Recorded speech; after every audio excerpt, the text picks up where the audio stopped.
Progress.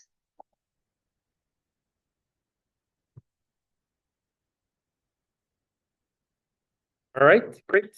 So this will be like a second video. It's a separate thing. Now we're going back to DNS. If you remember, we started DNS on Monday.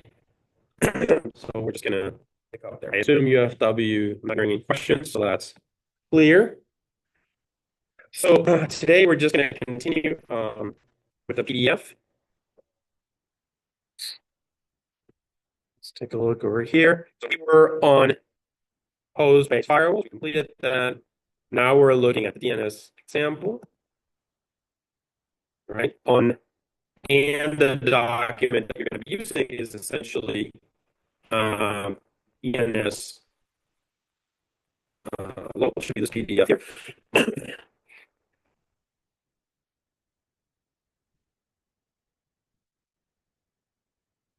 Right. So here we are. We've done this in the lecture. You can go back to that video and everything and just go over all the theory. As you know, we have essentially 4 tasks that we want to complete. The first one is to configure the DNS client and the DNS server. And then we have 3 problems related to kind of attacking DNS services and try to understand how it works.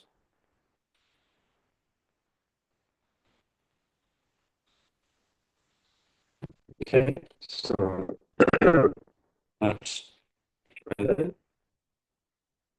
Let me just charge my.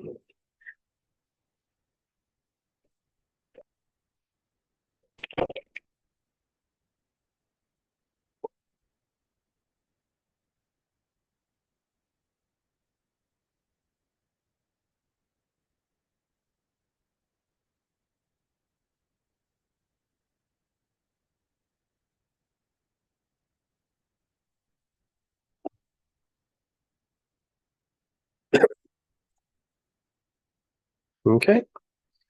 So we've completed task 1, setting up the local DNS client. I went through all of this on Monday.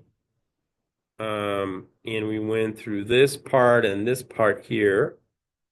Should have ran this command. And we did the dig command. Don't forget to do the dig command to show that you get a response from your server. Remember that this has got to be specific to the IPs that you're getting here. I assume most of you are getting 10.0.2.15 and 10.0.2.4. Everyone's getting those IPs, right? So then it shouldn't be complicated. Just, be consistent with that. So this one ifconfig is 10.0.24. ifconfig 10.0.215. So 10.15 is what I'm going to designate to be my DNS server, okay, my BIND9 server.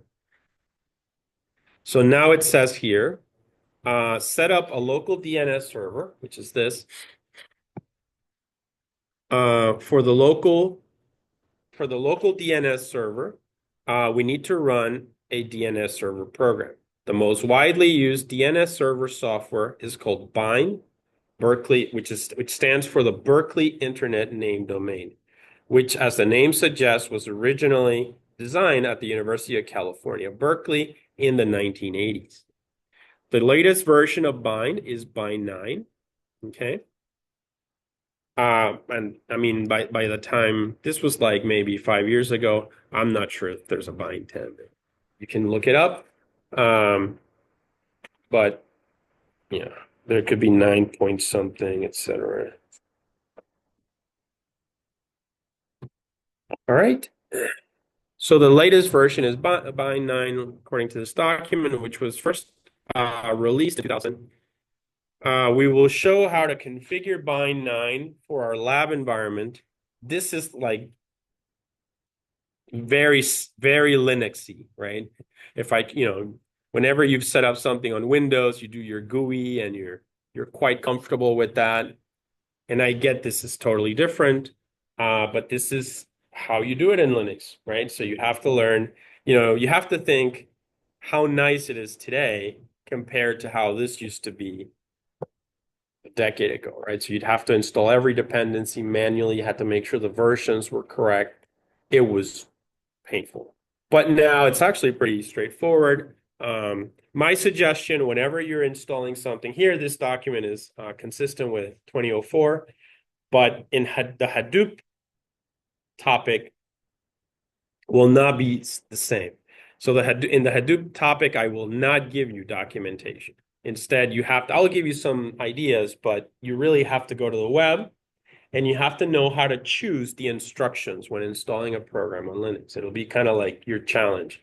So one thing is always get the documentation for the specific version of Linux that you're using. Also, at any one time, there's always going to be like the oldest version of Linux, the newest version of Linux, and somewhere of Ubuntu, and something in the middle. My suggestion, don't go with the newest, don't go with the oldest, go kind of with the one in the middle. Because that's the one that's going to have the most documentation. That's the one where all the bugs have been addressed in some way. Does that make sense? So that's how you approach Linux, the Linux ecosystem. All right. So yeah, so those are my recommendations. So in this example, we're using 2004, so we know that this is consistent with that. So so we're gonna take a look at it. We're gonna configure the BIND9 server. BIND9 gets its configuration from a file called etc/bind name.conf. This file is the primary configuration file and it usually contains several include entries, i.e. the actual configurations are stored in those included files. One of the included files is called etc/bind name.conf.options. This is where we typically set up the configuration options. So let us first set up an option related to DNS cache, okay, which is the thing that stores information.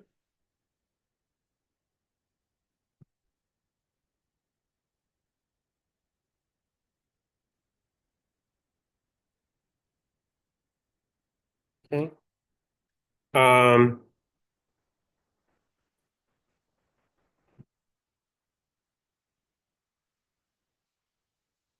This is where we typically set up the configuration options.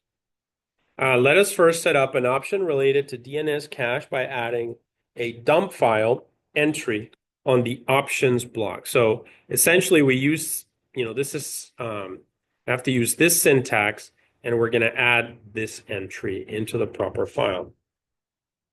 The above option specifies where the cache content should be dumped to if bind is asked to dump its cache.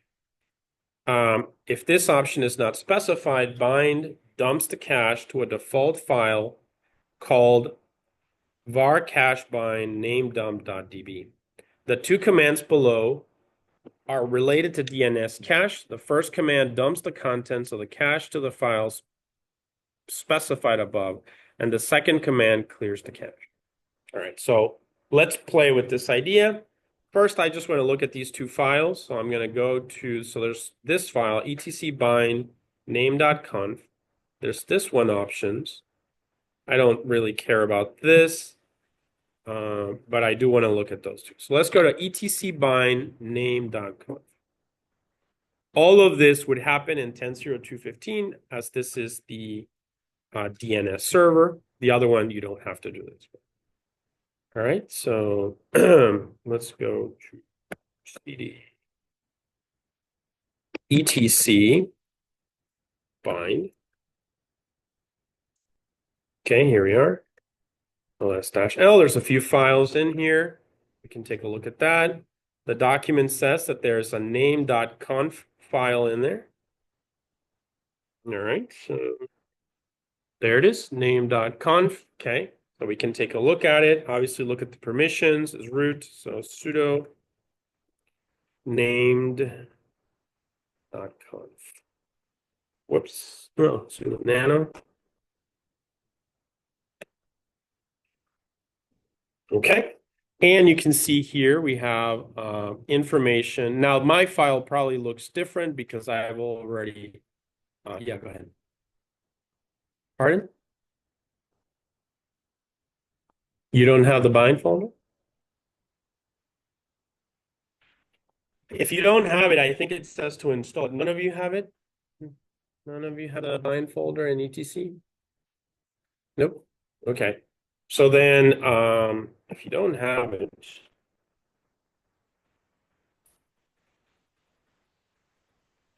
you should install probably BIND9, I would say, but I thought so. We're here, right? We're here. Mm.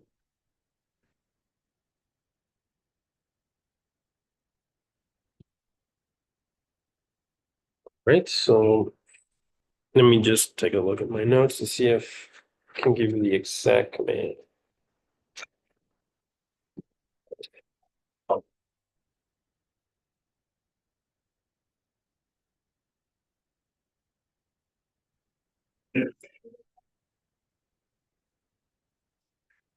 Pardon? And that worked? Yeah, perfect. Yeah, I'm just confirming.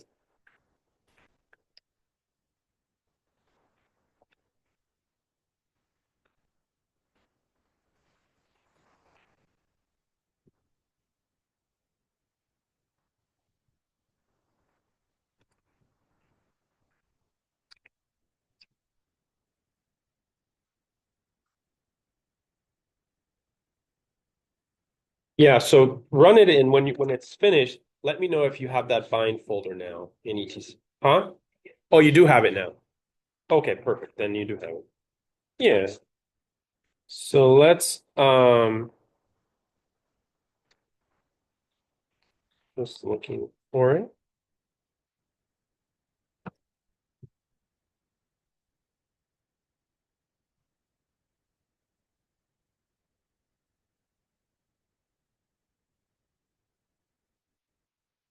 All right, so you guys have it then. All right, so if you have it now, let's take a look at the files. You should have name.conf in there.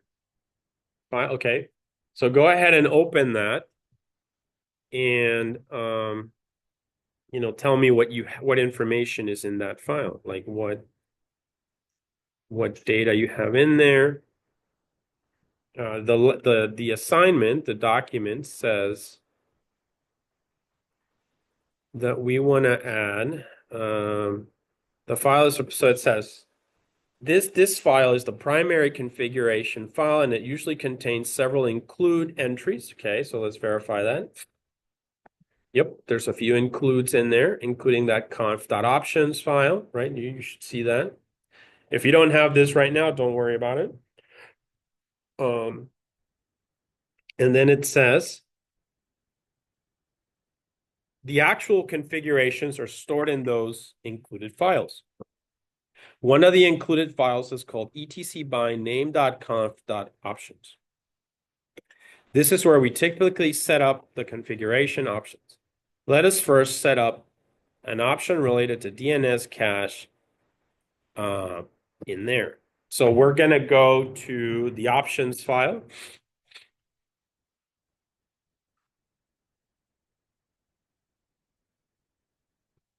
So I looked at this one, etc bind named conf options. Okay. Which should be this one here, which is also root own, sudo nano named dot conf dot options.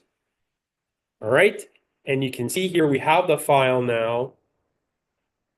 And it has this format of having options. Let's take a look. You can see I only have one options entry. And in the options entry, I added this thing called the entry that it suggests, dump file, var cache bind dump, exactly like this. You guys see that? Any questions on this one? All right. So we have dump file, var cache bind dump db, dump file, in the options. All right, I'm going to move on then. Not hearing any questions. So the above option specifies where the cache content should be. The first command dumps. So dump the cache. So you can run the commands. sudo rndc dump db cache and sudo rndc flush. Okay, you can just run those anywhere on the terminal. That should be fine. And it says that we're going to turn off DNSSEC. So now remember that we are going to be attacking a DNS server. So obviously Linux has, for well-known attacks, it has its own security mechanisms. Okay. And so we're going to do here, DNSSEC is introduced to protect against spoofing attacks on DNS servers. To show how attacks work without this protection mechanism, we need to turn cache off.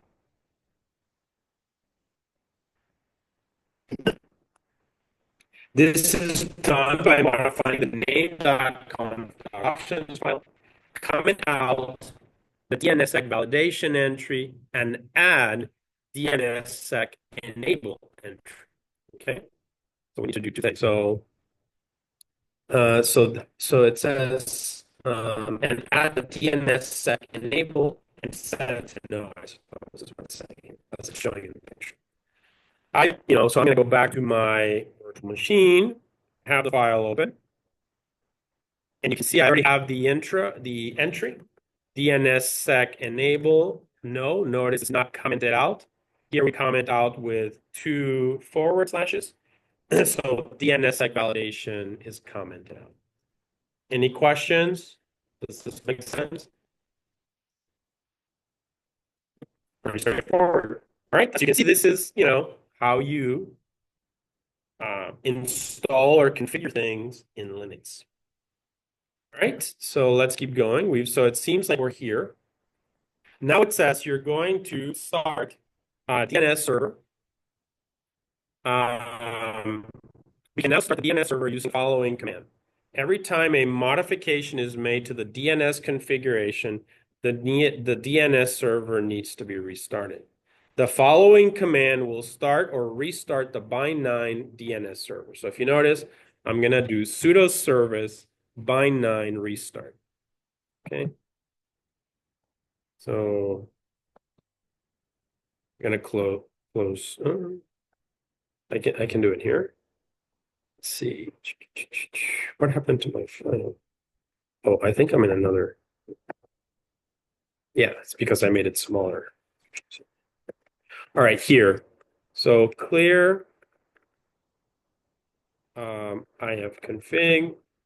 That's 10.02.15. That's the DNS server.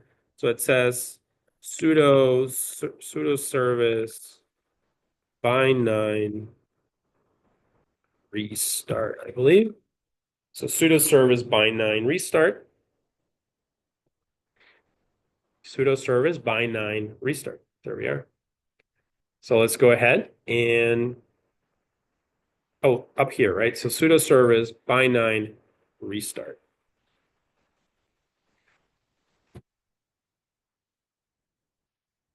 Okay, no errors, so it should be running in the background. That's good. Now, step 4, use the DNS server. So we haven't set up these zones or anything like that. That's coming up for our local machines. But it's step 4, it says use the DNS server. Now go back to your user machine, which is going to be DNS client 10.0.2.4, and ping a computer such as Google or Facebook, and describe your observation. You can also use Wireshark to show the DNS query triggered by your ping command. Please also indicate when the DNS cache is used. Just look at the ping packets, okay? That's essentially the idea. So we're going to go back to DNS client, which should be running the server, and you guys should do the same. So 10.0.2.4, just this one. I have config 10.0.2.4, ping www.google. Remember, you don't want to use the IP here because we're using DNS. So the whole point is that it does name resolution.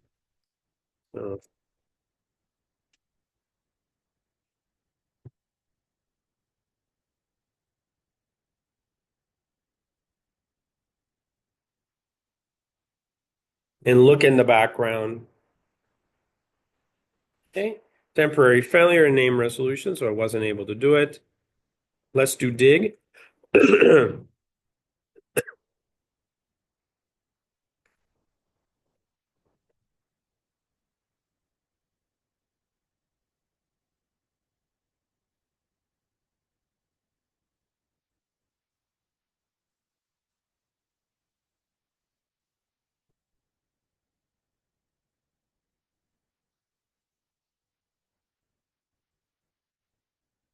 All right, so it's essentially showing that it works in a sense because we are connecting. We're not actually able to reach Google, right? Because we're using our own locally provided DNS server instead of the school's provided DNS server. Does that make sense? Key thing, take a look at the packets, take a look at how everything works. The whole point of this is understanding that there's UDP packets going out there. And so you can start Wireshark just by double clicking on this and looking at the results. All right, so we've done that part. Let's go ahead back to the document. So use the DNS server, and so on. All right, so next step is to host a zone in the local DNS server. So remember, what these zones essentially mean is like, let's say this university has a whole bunch of web servers, email servers, and other kinds of servers, and it needs to respond to queries saying, okay, are you looking for www.pnw.edu? Okay, here's the IP address for it. Oh, you're looking for that mail.pnw.edu. So, okay, that the IP address for it is this. All right, so that's what we're going to do next. So assume, and we have to do the forward and the reverse DNS table for this one.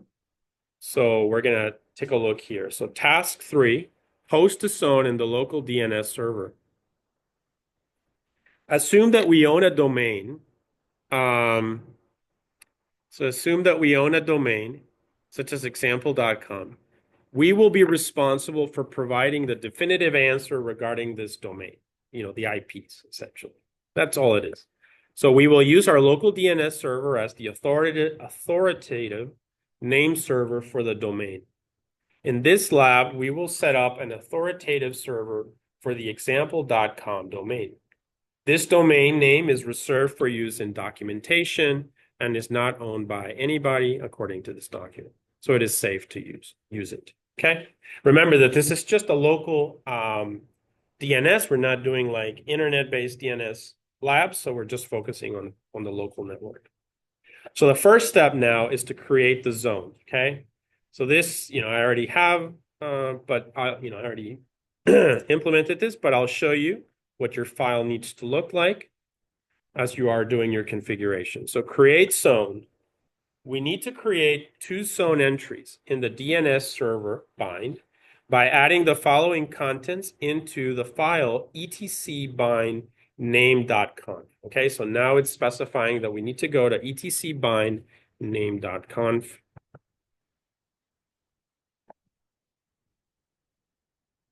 So I'm going to go over here, 10.02.15, that's this one, right? ls-l etc name.conf, correct? So sudo nano named, there we are. We open the file and you can see I already have the entries in there. Zone example.com and zone 2010. Pay attention to this here, guys, because students get this wrong sometimes, and it's because they're following the PDF, but the PDF has a different network ID that it's using. You are actually configuring to match your network, right? So whatever your network is. All right, so let's take a look at it. So it says here, the first zone is forward lookup for host name to IP. And the second zone is for reverse lookup from IP to host name. All right, so whenever somebody has an IP and wants to know who the host name is, or the other way around. It should be noted that the example.com domain name is reserved, and so on. And it is not, oh, this was already set. All right, so we need to add these two entries. So example.com. This one you can type. There's no problem with that. Type master file etc bind example.com db. Notice the semicolons, so don't miss anything in the syntax because it'll fail if something is wrong. Notice that here it says 0.168.192, but in the document, in the implementation, it should be the reverse of it, right? So remember, it starts at 10.0.2, so it's in reverse, 10.0.2, just like here it is. And they have the same net mask, so, and then here it says 192.168.0. Is that clear for everyone? Okay, key point. All right, in address ARPA type master, etc bind, and then also this one. Make sure this wouldn't be such a problem, but just be consistent because that's a file name and you're going to specify there. Okay. So this would be 10.0.2. Let's take a look at my implementation here. So you can see I have file etc bind 10.0.2, and I have this one as 2 so 10. And so have both entries in there, which is what you need to do. Any questions? All right, no questions. It's pretty straightforward. All right, so you should save that file. And then once we complete that, we are going to now this file that's coming up here, this is the one that I was telling you, don't type this up. There's actually two files. Download them from Brightspace, okay? I've noticed in the past students never get right. I mean, there's some hidden characters, I think, in there that we can't see, but need to be there. So instead, download the files and then modify. So to find the files, you're going to go to Brightspace. All right, so we're going to go to DNS here. And I added the two files here.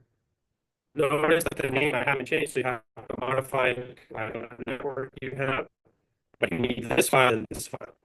Okay.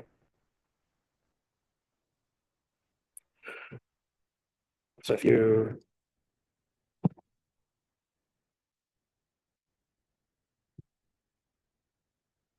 or no, actually, Notepad. Yeah. So download these files, and these are the files that you're going to modify.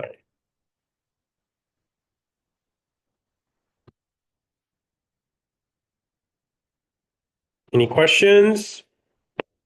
All right, so download those two files. Hopefully I already did. So let's go back to the document and continue with the tutorial. So DNS local, click on that one. All right.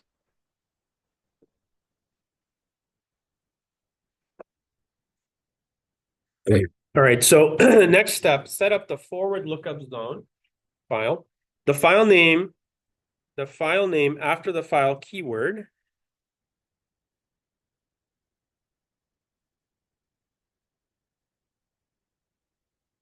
There's a file name keyword in here. Let's see, set up the forward lookup zone. The file name after the file keyword in the above, okay, it's describing above.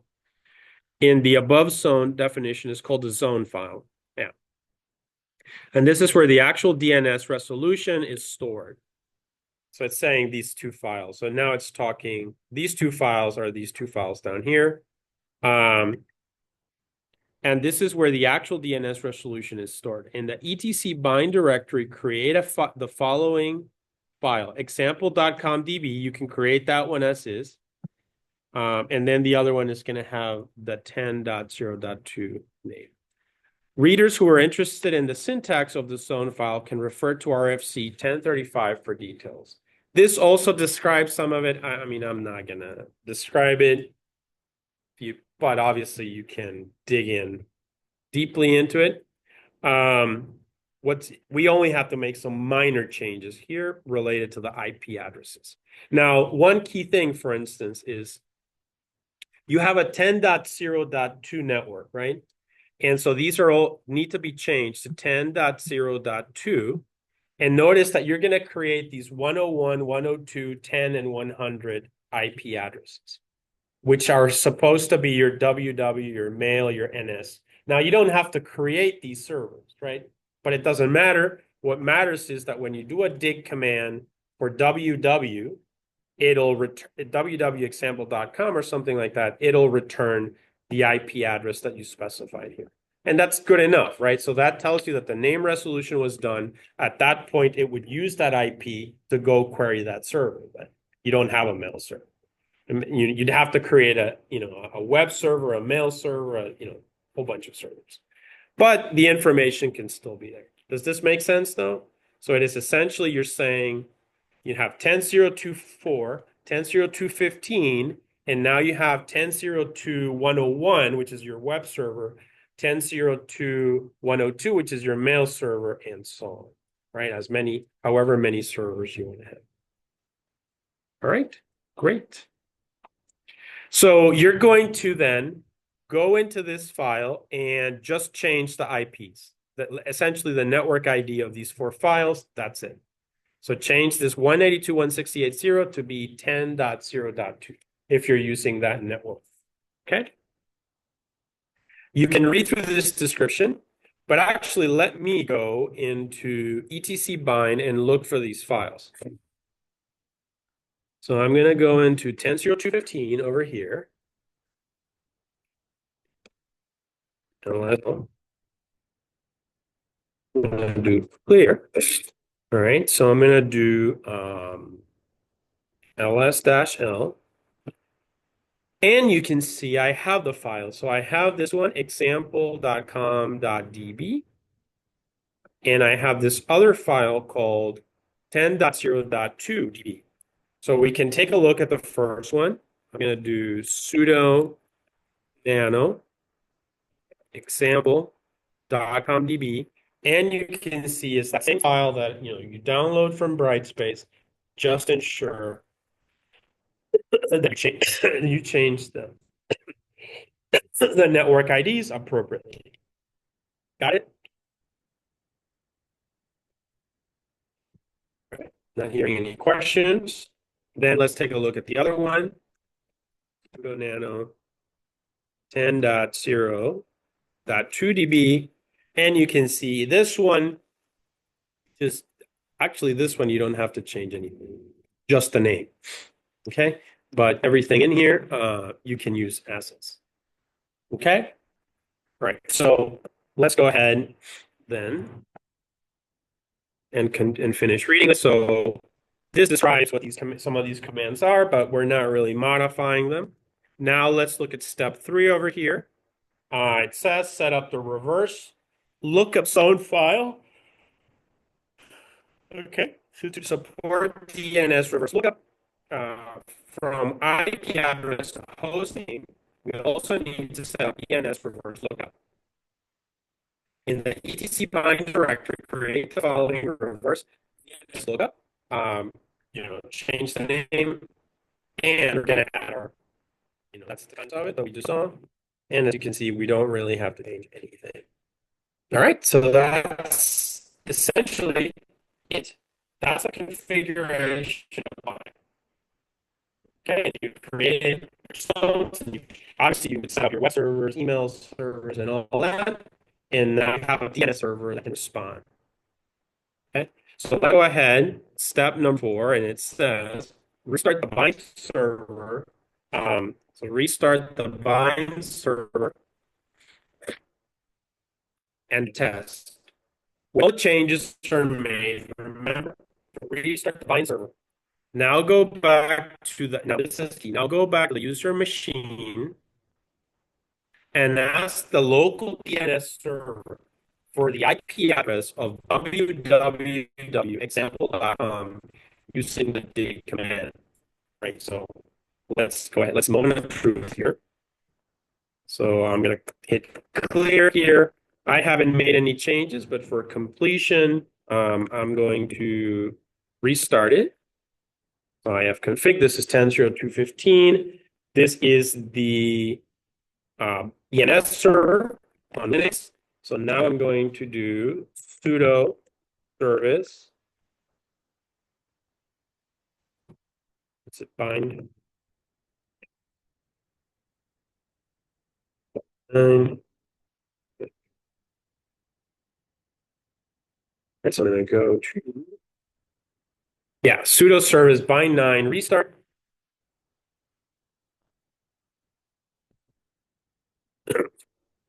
Sudo service bind9 restart.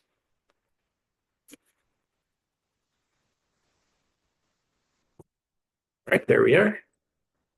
So the service has restarted. So now this is the DNS server. We go to the DNS client. Go to 10.0.24.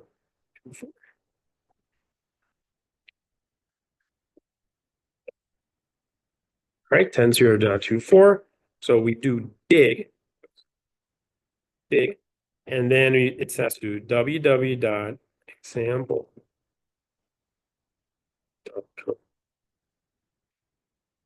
What do you guys think? Did it work? Did it not work? Did